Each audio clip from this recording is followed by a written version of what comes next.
આજે આપણે વિદ્યુત રાસાયણિક સિદ્ધાંતો ધાતુ કર્મ વિધિમાં વિદ્યુત રાસાયણિક સિદ્ધાંતોનો અભ્યાસ કરીશું. આપણે અગાઉના વિડીયોમાં જોઈ ગયા કે ઉચ્ચ તાપીય ધાતુ કર્મ વિધિ એટલે કે પાયરો ધાતુ કર્મ વિધિની અંદર ઉષ્માગતિકીય સિદ્ધાંતોનો આપણે અભ્યાસ કર્યો હતો, બરાબર છે. અને જેની અંદર આપણે તો કે ધાતુ ઓક્સાઇડમાંથી ધાતુનું રિડક્શન કરવા માટે યોગ્ય રિડક્શન કરતા અને યોગ્ય તાપમાનની જરૂર પડતી હતી તેનો અભ્યાસ કર્યો. મિત્રો, હવે ઇમેજિન કરો કે બધા જ ધાતુના ઓક્સાઇડ છે, શું એનું તો કે ઉષ્માગતિકીય સિદ્ધાંતો વડે એટલે કે પાયરો ધાતુ કર્મ વિધિ દ્વારા તો કે રિડક્શન કરીને ધાતુ મેળવી શકાય છે? તો કે ના. કેટલીક ધાતુના ઓક્સાઇડ એવા હોય છે કે જેનું આપણે તો કે પાયરો ધાતુ કર્મ વિધિ દ્વારા રિડક્શન કરી શકતા નથી. તો તેવી પરિસ્થિતિમાં આપણે વિદ્યુત રાસાયણિક સિદ્ધાંતોનો આપણે અહીંયા અભ્યાસ કરવો પડે છે.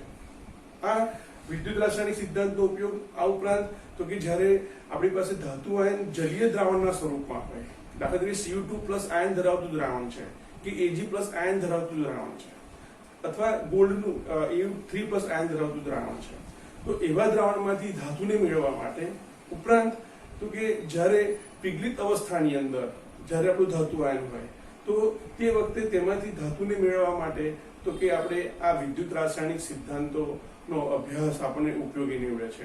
મિત્રો, વિદ્યુત રાસાયણિક સિદ્ધાંતની અંદર આપણે ઓક્સિજન અને રિડક્શન પ્રક્રિયાનો જ અભ્યાસ કરીએ છીએ, બરાબર છે. જેની અંદર ઇલેક્ટ્રોન રિડક્શન કરતાની મદદથી નહીં પરંતુ બે ઘટકો વચ્ચેની તો કે રિડક્શન પોટેન્શિયલની વૃત્તિને આધારે તો કે તેનું રિડક્શન કરવામાં આવે છે. તો આપણે ઇલેક્ટ્રોનેશન, આપણે આ પદ્ધતિ માટે ઇલેક્ટ્રોનેશન નામ આપ્યું હતું. તો ઇલેક્ટ્રોનેશન કોને કહેવાય? તો કે જ્યારે કોઈ સ્પીસીસમાં અથવા ધાતુ આયનમાં જ્યારે ઇલેક્ટ્રોન દાખલ કરીને રિડક્શન પ્રક્રિયા કરવામાં આવતી, ઇલેક્ટ્રોન ઉમેરીને જ્યારે ઇલેક્ટ્રોન દાખલ કરીને જ્યારે પ્રક્રિયા થતી હોય તો તે ઘટનાને ઇલેક્ટ્રોનેશન તરીકે ઓળખવામાં આવે છે. ઇલેક્ટ્રોનેશનના બે પ્રકાર છે, એક વિદ્યુત વિભાજન અને બીજું વધુ સક્રિય ધાતુ ઉમેરીને. આ બંનેનો અભ્યાસ આપણે ઇલેક્ટ્રોકેમિસ્ટ્રીમાં કરીને આવ્યા છે, છતાં પણ આપણે એનો શોર્ટમાં આપણે સ્ટડી કરીએ. તો જો વિદ્યુત વિભાજન જે પ્રક્રિયા છે, વિદ્યુત વિભાજનની અંદર આપણે વિદ્યુત વિભાજન કોષનો ઉપયોગ કરીએ છીએ, બરાબર છે.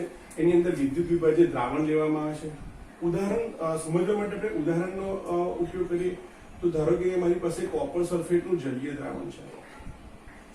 આ કોપર સલ્ફેટનું જલીય દ્રાવણ છે, ટૂંકમાં મારે જે ધાતુ આયન અહીંયા ધારો કે કોપરનું મારે રિડક્શન કરવું છે તો અહીંયા સામાન્ય રીતે આપણે કોપરનો સળિયો લઈએ છીએ, બરાબર છે. આ કોપર કયું છે? શુદ્ધ કોપર છે. અને આ બાજુ તો કે અશુદ્ધ કોપરને લેવામાં આવે છે. આ તો થઈ આપણે કોપર સલ્ફેટનું ઉદાહરણ લીધું. તમે અહીંયા કોઈ પણ ધાતુ આયનને મેળવવો છે, કોઈ પણ ધાતુને મેળવી છે, તે ધાતુ આયનને વિદ્યુત વિભાજ્ય દ્રાવણને અંદર રાખવામાં આવે, બરાબર છે. અને એની મદદથી આપણે વિદ્યુત વિભાજનની પ્રક્રિયા કરીએ છીએ, બરાબર છે. એની ડિટેલ જોઈએ પણ આટલું સમજો કે જે ધાતુ આયન માંથી મારે ધાતુ મેળવવો છે એને વિદ્યુત વિભાજ્ય દ્રાવણ તરીકે લેવામાં આવે. બીજી પદ્ધતિની અંદર તો કે વધુ સક્રિય ધાતુ ઉમેરીને વિદ્યુત વિભાજન કરવામાં આવે. એ દરમિયાન તો કે આપણે જે ધાતુ આયનને ધાતુ તરીકે મેળવી છે તે ધાતુ આયનના દ્રાવણને આપણે આ રીતે એક પાત્રમાં લઈએ. એટલે અહીંયા પણ ધારો કે આપણે કોપર સલ્ફેટનું જ જલીય દ્રાવણ લીધું છે, બરાબર છે. તો એની અંદર જ્યારે અન્ય ધાતુ, બરાબર છે, અન્ય ધાતુને તો કે આપણે ઘન સ્વરૂપમાં સળિયા અથવા પટ્ટી સ્વરૂપે લઈએ ધાતુને, તો ત્યાં આ રીતે જ્યારે ધાતુ આયન ધાતુ પર જમા થતો હોય તો એના માટે કહી શકાય કે વધુ સક્રિય ધાતુની જરૂર પડે. એટલે કે અહીંયા આપણે જે ધાતુ લેવાની છે, કેવી લેવાની છે? સક્રિય ધાતુ. કોની સાપેક્ષમાં સક્રિય ધાતુ? કે જે ધાતુ આયન છે જેનું આપણે રિડક્શન કરી ધાતુ મેળવી છે એના કરતાં વધુ સક્રિય ધાતુના સળિયાને તો કે આપણે બીકરની અંદર એડ કરવો પડે. તો આ સમજવા માટે, આ પ્રક્રિયા એવી કેમ થાય છે એ સમજવા માટે આપણે તો કે ઉષ્માગતિકીય અને એટલે કે ઉષ્માગતિશાસ્ત્ર અને તો કે અહીંયા લખીએ, આપણે લખીને જ સમજાવીએ તો કે વિદ્યુત રાસાયણિક સિદ્ધાંતને સમજવા માટે ઉષ્માગતિશાસ્ત્ર અને વિદ્યુત રસાયણ એટલે કે ઇલેક્ટ્રોકેમિસ્ટ્રી, વિદ્યુત રસાયણ જેને આપણે શું કહીએ છીએ ઇલેક્ટ્રોકેમિસ્ટ્રી વચ્ચે સંબંધ દર્શાવતા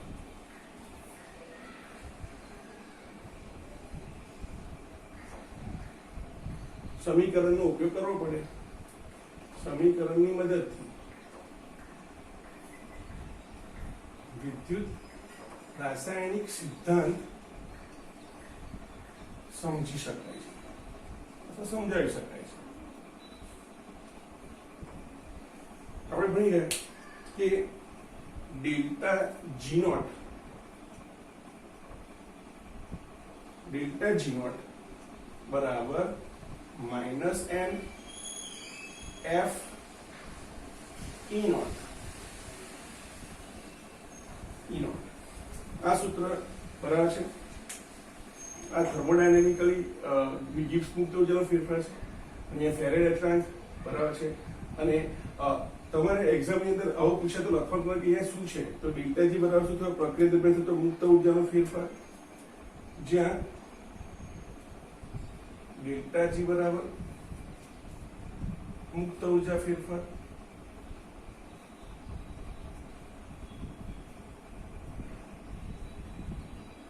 એન, તો કે અહીંયા જે રેડોક્સ પ્રક્રિયા થશે એ રેડોક્સ પ્રક્રિયા દરમિયાન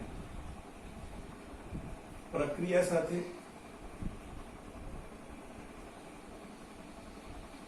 સંકળાયેલ ઇલેક્ટ્રોનના ફેરફારની સંખ્યા દર્શાવે છે. ઇલેક્ટ્રોનના ફેરફારની સંખ્યા દર્શાવે છે. અને એન એફ તો ફેરેડ અચળાંક છે એટલે આપણે લખતા નથી કારણ કે જગ્યા નથી બરાબર છે. અને એફ તો આપણને ખબર છે, પણ ઈ નોટ શું છે અહીંયા તો કે અહીંયા કેવું, અહીંયા વિદ્યુત વિભાજન કોષ ઉત્પન્ન થયો, અહીંયા એક પ્રકારનું વિદ્યુત રાસાયણિક કોષ ઉત્પન્ન થયો બરાબર છે. અહીંયા બહારથી બેટરી દ્વારા ઇલેક્ટ્રોન દાખલ કરવામાં આવે છે. અહીંયા આપમેળે પ્રક્રિયા થાય છે, ધ્યાન આપો. તો અહીંયા ઈ નોટ એટલે શું થયું, તો કે રેડોક્સ યુગ્મ, રેડોક્સ પ્રક્રિયા બે થઈ, બે અર્ધ પ્રક્રિયા દ્વારા રેડોક્સ પ્રક્રિયા થઈ. તો રેડોક્સ યુગ્મ દ્વારા ઉત્પન્ન થતો જગ્યા બહુ એ પડે છે એટલે આપણે છે આગળથી લખીએ કે ઈ નોટ બરાબર રેડોક્સ યુગ્મ દ્વારા ઉદ્ભવતો વિદ્યુત રાસાયણિક પોટેન્શિયલ અથવા વિદ્યુત પોટેન્શિયલ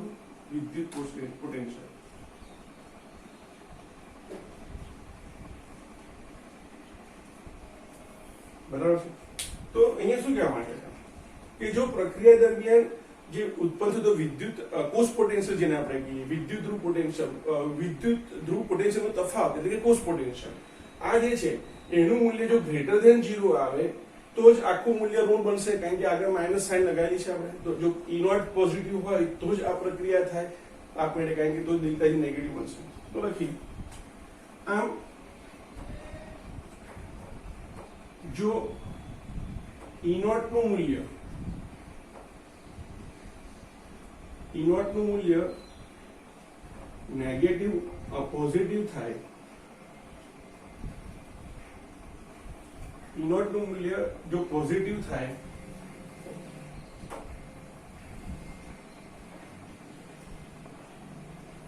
તો જ ડેલ્ટા જી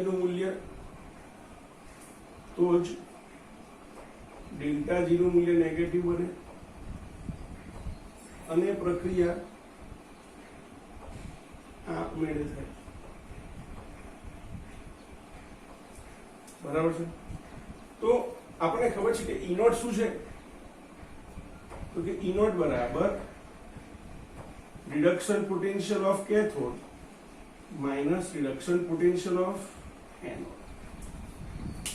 તો જેનું રિડક્શન પોટેન્શિયલ વધારે હોય તેનું રિડક્શન થતું હોય, અને જેનો રિડક્શન પોટેન્શિયલ ઓછો છે તે જો ઓક્સિડેશન કરતો હોય બરાબર છે, આવી પરિસ્થિતિનું નિર્માણ થતું હોય બરાબર છે, ત્યારે જ આ પ્રક્રિયા તો કે થઈ શકે છે. તો કે આપણે લખીએ કે ઈ નોટ બરાબર E naught reduction cathode minus E naught reduction anode પરથી કહી શકાય અથવા સ્પષ્ટ છે કે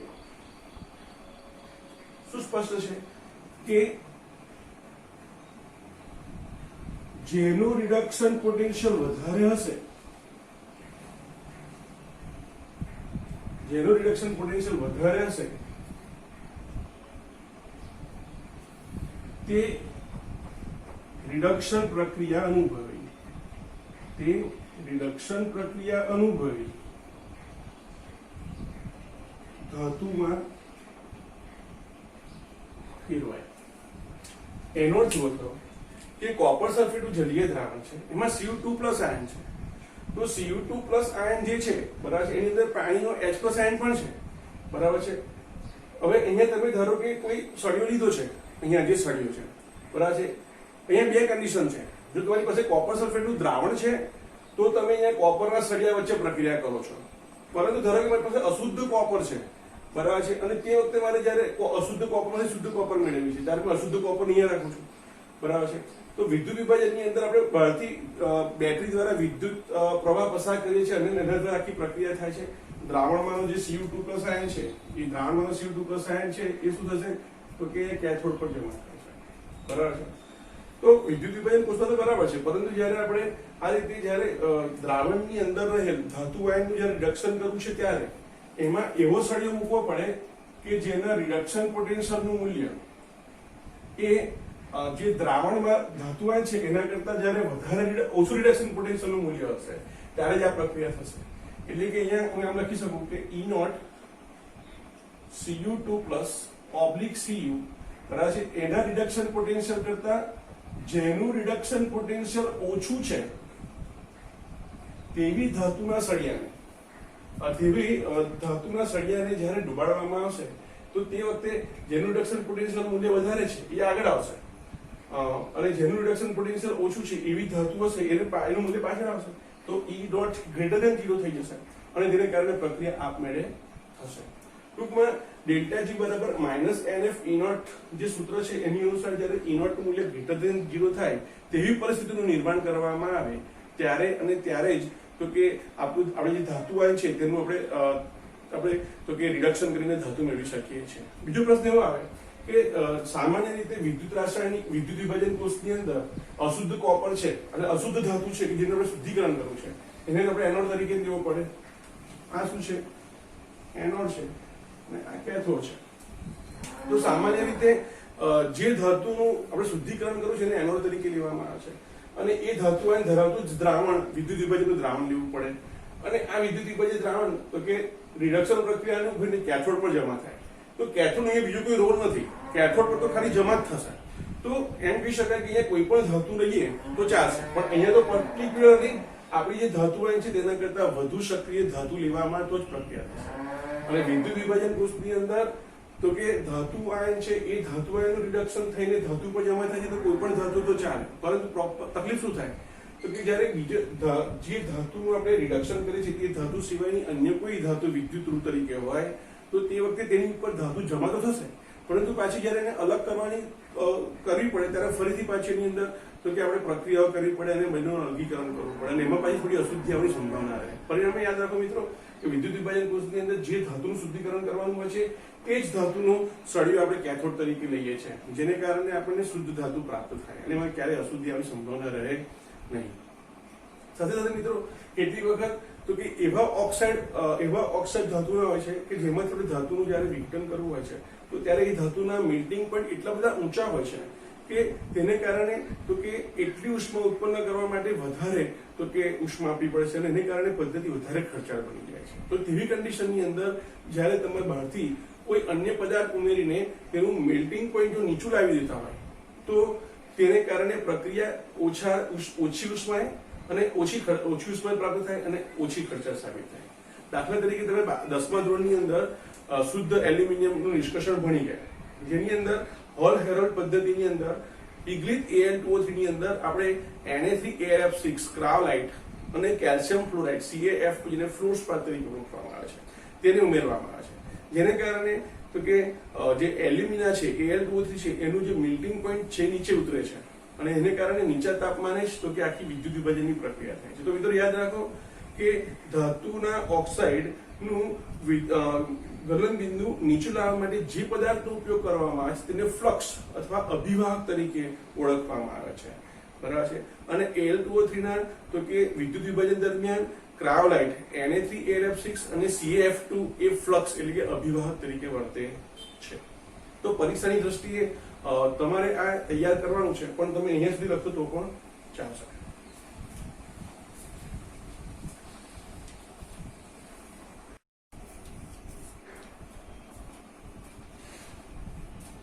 વિદ્યુત રાસાયણિક જે સિદ્ધાંતો ભણ્યા એની પરથી જ કોઈ આવા પ્રશ્ન પૂછાય કે ઓક્સિડેશન રિડક્શન પ્રક્રિયા દ્વારા બ્રાઇન વોટરનું વિદ્યુત વિભાજન કરીને ડાયક્લોરિન વાયુનું નિર્માણ સમજાવવામાં. હવે મિત્રો આપણે શું જાણીએ છીએ કે ડાયક્લોરિન વાયુ એ શું છે? અધાતુ છે.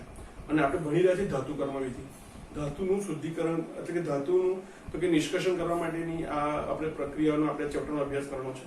પરંતુ ઓક્સિડેશન રિડક્શન એટલે કે વિદ્યુત રાસાયણિક સિદ્ધાંતને સમજાવવા માટે તો કે ટેક્સ્ટબુકની અંદર ડાયક્લોરિન વાયુના નિર્માણની પણ આપણે પ્રક્રિયા આપેલી છે. ક્યારેય પૂછે નથી, પરંતુ પૂછવાની શક્યતા ખરી. તમે જો છેલ્લા 10 વર્ષથી તમે પેપર ચેક કરશો તો કેમિસ્ટ્રીના પેપર જ સૌથી અઘરા નીકળે છે, બરાબર છે. ખબર નહીં પણ કેમિસ્ટ્રીના ટીચર શું વિચારે છે અને પેપર અઘરા નીકળતા જતા હોય છે. તો કદાચ આવો પ્રશ્ન પૂછાય તો શું કરવું? અથવા MCQમાં પણ પૂછી શકે, અથવા 1 માર્કમાં પણ પૂછાય, બરાબર છે. તો એને કારણે આપણે પ્રશ્નનો અભ્યાસ કરીએ. એક જ વખત સમજો કંઈ ખાસ એવું છે નહીં. તમે જુઓ, આપણે ધાતુનું નિષ્કર્ષણ કરવા માટે શું કરતા હતા? ધાતુ આયન સ્વરૂપે જ હોય, બરાબર છે. વિદ્યુત ધનમય તત્વો હોય ધાતુ હંમેશા, એટલે એ ઇલેક્ટ્રોન મેળવવાની વૃત્તિ દર્શાવતા. એટલે કે ધાતુ આયન ઇલેક્ટ્રોન મેળવે એટલે કે રિડક્શન પ્રક્રિયા કરતા. તો યાદ રાખો કે ધાતુના નિષ્કર્ષણની અંદર ધાતુ આયનનું શું કરવું પડે છે? આપણે રિડક્શન કરવું પડે છે. તેનાથી ઉલટું જે અધાતુ હોય, બરાબર છે, એ મોટે ભાગે ઋણ આયનના સ્વરૂપમાં જોવા મળે. તો આ ઋણ આયનમાંથી, બરાબર છે, આપણે ઇલેક્ટ્રોન મુક્ત કરીને એટલે કે ઓક્સિજન પ્રક્રિયા દ્વારા ધાતુને મેળવી શકાય. તો અહીંયા આપણે અધાતુનું એટલે કે Cl- આયનનું ઓક્સિજન કરીને આપણે Cl2 વાયુ મેળવીશું. પણ તમે સમજો છો એટલી સહેલી પ્રક્રિયા નથી, બરાબર છે. સમજવા પ્રયત્ન કરજો. પહેલા તો આપણને પ્રશ્ન થાય કે બ્રાઇન વોટર કોને કહેવાય, બરાબર છે. તો પહેલા તો આપણે એક જનરલ લખી દઈએ. આપણે શું તો કે સામાન્ય રીતે ધાતુ આયન સામાન્ય રીતે ધાતુના નિષ્કર્ષણમાં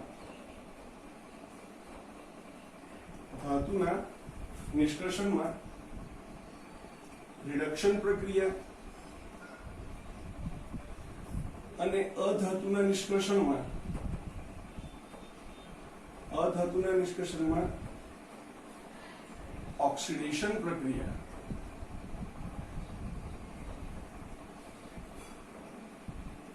કરવામાં આવે છે અથવા જોવા મળે છે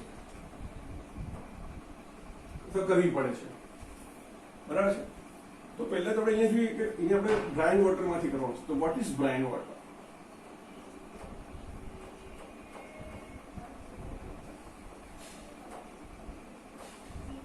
બ્રાઇન વોટર તો સામાન્ય રીતે NaCl ના સાંદ્ર જલીય દ્રાવણને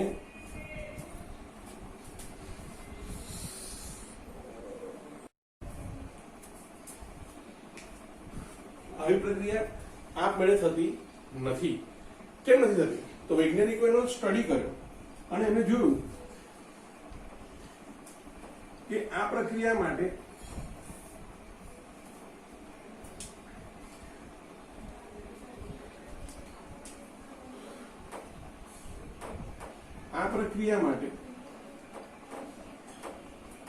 ડેલ્ટા જી નું મૂલ્ય પ્લસ 422 કિલો જૂલ મળે છે. એનો અર્થ એવો થયો કે અહીંયા ડેલ્ટા જી નું મૂલ્ય પોઝિટિવ છે, તેથી કહી શકાય અહીં delta G is greater than 0 હોવાથી, ધન મૂલ્ય હોવાથી આ પ્રક્રિયા આપમેળે થતી નથી.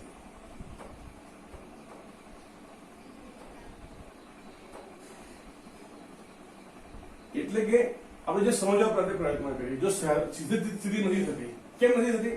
તો કે એના માટે ડેલ્ટા જી નું મૂલ્ય કેવું મળ્યું? 422 કિલો જૂલ મળ્યું. તો હવે શું કરવું પડે? તો કે આપણે વિદ્યુત વિભાજન કરવું પડશે. તો વિદ્યુત વિભાજન કરવા માટે મારે કેટલો ચાર્જ, કેટલો વિદ્યુત પ્રવાહ આપવો પડશે એ નક્કી કરવું પડે. તો તમે જુઓ કે ડેલ્ટા જી નોટ એના બરાબર -NF E સેલ અથવા E નોટ લખો તો પણ ચાલશે, બરાબર. તો અહીંયા મારે ડેલ્ટા જી પરથી મારે E નોટ મેળવવો પડે. તો અહીંયા ડેલ્ટા જી નું મૂલ્ય કેટલું છે? 422 કિલો જૂલ છે. આપણે એને જૂલમાં ફેરવી દઈએ તો શું થશે? 422 એની પાછળ 3 0 એના બરાબર માઇનસ, પ્રક્રિયા દરમિયાન 2 ઇલેક્ટ્રોનનો ફેરફાર થાય એટલે -2 ગુણ્યા 96500 ગુણ્યા E નોટ. તો E નોટ બરાબર શું લખાશે? તો કે -422000 અપોન 2 ગુણ્યા 996,500 બરાબર છે. તો અહીંયા તમે જુઓ સીધું તમે ઉડાડી દો તો આ 2 0 કેન્સલ, આ 2 0 કેન્સલ. આનું સિમ્પ્લિફાઈ કરો છો ત્યારે એનું મૂલ્ય આવશે -2.186 વોલ્ટ. એટલે એપ્રોક્સિમેટલી કેટલું થઈ ગયું? -2.2 વોલ્ટ લઈએ, -2.2 વોલ્ટ થયો. તો આનો અર્થ એવો થયો કે મારે 2.2 વોલ્ટ વિદ્યુત વિભાજન જો કરવું છે તો મારે 2.2 વોલ્ટેજ કરતા વધુ એક્સટર્નલ, આપણે ભણી ગયા ઇલેક્ટ્રોકેમિસ્ટ્રીની અંદર, બરાબર છે. તો અહીંયા મારે શું કરવું પડશે? 2.2 વોલ્ટેજ કરતા વધારે વોલ્ટેજ જો એની અંદર હું સપ્લાય કરું વિદ્યુત વિભાજન કોષની અંદર તો આ પ્રક્રિયા થશે. તો અહીંયા શું કહે છે?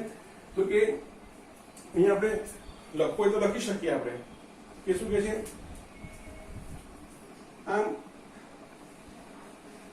2.2 વોલ્ટેજ કરતા 2.2 વોલ્ટેજ કરતા વધુ, બરાબર છે, વોલ્ટેજ ધરાવતો વિદ્યુત પ્રવાહ પસાર કરવામાં આવે તો આ પ્રક્રિયા થશે અને એનોડ પર Cl2 અને કેથોડ પર H2 આયુ પ્રાપ્ત થશે. મિત્રો મારા વિડીયોમાં થોડી ઘણી ડિસ્ટર્બન્સ આવતું રહેશે, પરંતુ તમે એકલવ્યની જેમ ફક્ત બોર્ડ ઉપર ધ્યાન આપજો, બરાબર છે. બીજા કોઈ અવાજ ઉપર ધ્યાન ના આપશો, બરાબર છે. કારણ કે દિવસ દરમિયાન આવા શાકવાળા છે, એના અલગ બીજા પ્રકારના ફેરિયાઓ હોય, બરાબર છે, કે ગાય છે, કે બધું ફરતું જ હોય સોસાયટીમાં, બરાબર છે. એટલે થોડાક અવાજ આવતા હોય તો ડિસ્ટર્બ ના થશો. મને રાત્રે વિડીયો લેક્ચર ઉતરવાનું ફાવતું નથી. મને રાત્રે 9 વાગે સુવાની ટેવ, એટલે એના પછીથી પોસિબલ બનતું નથી. એટલે થોડો ઘણો ડિસ્ટર્બન્સ આવે તો છે, થોડુંક બેર કરી લેજો, સહન કરી લેજો. સારું. તો અહીંયા પ્રક્રિયા દરમિયાન શું થયું? તો કે આપણી પાસે અહીંયા NaCl નું દ્રાવણ છે, Na+ અને Cl- નું જલીય દ્રાવણ છે, બરાબર છે. સાથે પાણી તો છે જ છે અંદર. તો અહીંયા જે Cl- છે એ ઇલેક્ટ્રોન મુક્ત કરીને Cl2 ઉત્પન્ન કરશે કેથોડ એનોડ ઉપર, બરાબર છે. અને H+ આયન છે એ રિડક્શન પ્રક્રિયા અનુભવીને H2 કેથોડ પર આપશે. ડિટેલમાં આપણે ઇલેક્ટ્રોકેમિસ્ટ્રીમાં ભણી ગયા છે, બરાબર છે. તો આપણે શોર્ટમાં લખી દઈએ. એનોડ પર કઈ પ્રક્રિયા થઈ? તો કે Cl- ઇલેક્ટ્રોન મુક્ત કરીને Cl2 ઉત્પન્ન થાય એનોડ ઉપર, અને કેથોડ પર શું થયું? તો કે કેથોડ ઉપર પાણીમાંનો H+ આયન શું થાય છે? તો કે H2 માં ફેરવાય છે 2 ઇલેક્ટ્રોનનો સ્વીકાર કરીને. એક H2 નો એક H+, બીજો H2 માં ફેરવાય અને 2 OH- ઉત્પન્ન થાય. તમે આખી કોષ પ્રક્રિયા જુઓ તો કોષ પ્રક્રિયાની અંદર okay 2Cl- plus 2H2, electron cancel, gives Cl2 gas, અહીંયા aqueous આવશે, અહીંયા લિક્વિડ આવશે, plus H2 gas plus 2OH-. હવે મિત્રો અહીંયા તમે જુઓ, અહીંયા આ કોષ પ્રક્રિયામાં NaCl છે એટલે અહીંયા Na+ આયન તો હાજર છે જ છે, એ પ્રેક્ષક આયન છે, પ્રક્રિયામાં ભાગ લેતા નથી. પરંતુ હવે આ Na+ આયન અને આ હાઇડ્રોક્સ આયન વચ્ચે પ્રક્રિયા થાય અને તેથી કહી શકાય કે તેથી દ્રાવણમાં NaOH ઉપપેદાશ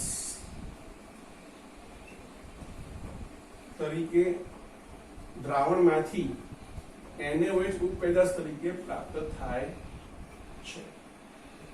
પરીક્ષામાં પ્રશ્ન 2 માર્કનો પૂછી શકે, શક્યતા ઓછી છે, MCQ માં પૂછી શકે. આવો જ એક બીજો ક્વેશ્ચન પણ પૂછાય. ક્વેશ્ચન તો કે ઓક્સિડેશન રિડક્શન પ્રક્રિયા દ્વારા ગોલ્ડ અને Ag નું નિષ્કર્ષણ સમજાવો. જેનો આપણે ડિટેલમાં અભ્યાસ લીચિંગ પદ્ધતિમાં, નિક્ષારણ પદ્ધતિમાં કરેલો છે, છતાં પણ હું ઇક્વેશન લખીને જસ્ટ તમને સમજાવી દઉં. શું થાય છે તો કે મારી પાસે અશુદ્ધ ગોલ્ડ છે, બરાબર? તો ત્યાં આપણે ગોલ્ડનું ઉદાહરણ લીધું, આપણે અહીંયા સિલ્વરનું લઈએ. ધારો કે મારી પાસે Ag છે, કેવું અશુદ્ધ છે, બરાબર છે? તો આ અશુદ્ધ Ag ની અંદર સાયનાઇડ નું જલીય દ્રાવણ લેવામાં આવે, હવા ફૂંકવામાં આવે, બરાબર છે? પાણી તો છે જ અંદર, તો એમની વચ્ચે પ્રક્રિયા થાય તો Ag શું બનાવે? Ag+ આયનમાં ફેરવાય, એની સાથે બે સાયનાઇડ જોડાય એટલે CN2 બનાવે, બરાબર છે? તો આખું એક સંકીર્ણ બની ગયો, બરાબર છે? અને શું બોલાય? ડાયસાયનો આર્જેન્ટેટ 1 આયન. આ -2 આ +1 એટલે અહીંયા ઉપર શું ચાર્જ આવે? -1 ચાર્જ આવે, બરાબર છે? સાથે સાથે એવું ઉત્પન્ન શું થાય? OH- થાય, બરાબર છે? હવે અહીંયા તમે બેલેન્સ કરવા જશો તો અહીંયા મારે લેવા પડશે, અહીંયા 8 CN- આવશે, અહીંયા 4 Ag આવશે. ડિટેલમાં આપણે અભ્યાસ કર્યો છે, હું જસ્ટ ઇક્વેશન દ્વારા સમજાવું છું તમને. 4 Ag+ થશે અને અહીંયા 4 OH- થશે. હવે આ જે છે પાણીમાં કેવો થઈ ગયો? દ્રાવ્ય થઈ ગયો. પાણીમાં દ્રાવ્ય થઈ ગયો એટલે અહીંયા Ag ઓક્સિડેશન કર્યું અને O2 રિડક્શન કર્યું, બરાબર છે? અને O- માં ફેરવાઈ ગયો. આ પહેલું સ્ટેપ. બીજા સ્ટેપમાં શું થાય તો કે હવે અશુદ્ધિ ઘન સ્વરૂપમાં છે, એને ગાળી લીધી એટલે દ્રાવણમાં મને શું મળ્યું તો કે દ્રાવણની અંદર મને ડાયસાયનો આર્જેન્ટેટ સંકીર્ણ મળ્યું, જેની અંદર હું ઝિંક ધાતુ ઉમેરું છું. તો ઝિંક ધાતુ વધારે સક્રિય હોવાને કારણે ઇલેક્ટ્રોન મુક્ત કરશે અને પોતે Zn2+ માં ફેરવાશે. એ દરમિયાન ઉત્પન્ન થયેલા બે ઇલેક્ટ્રોન છે Ag+ આયન લેશે, તો બે Ag+ બે ઇલેક્ટ્રોનને સ્વીકાર કરીને સોલિડમાં ફેરવાશે અને બે Ag+ મુક્ત થયા તો 4 શેલ ઉત્પન્ન થયા જે Zn2+ સાથે જોડાશે આ રીતે. તો -4 અને +2 એટલે શું થઈ ગયું અહીંયા તો કે અહીંયા થઈ ગયો -2 aqueous એટલે ઝિંક દ્રાવ્ય થયો અને સિલ્વર અવક્ષેપિત થયો, બરાબર છે? ડિટેલમાં આપણે અભ્યાસ લીચિંગ પ્રોસેસમાં કર્યો છે, નિક્ષારણ પદ્ધતિની અંદર, એમાં તમે જોઈ લેજો. આ પ્રશ્ન પૂછાય તો એ ડિટેલમાં લખવાનો છે, પણ અત્યારે ખાલી પ્રક્રિયા સમીકરણ દ્વારા દર્શાવેલો છે.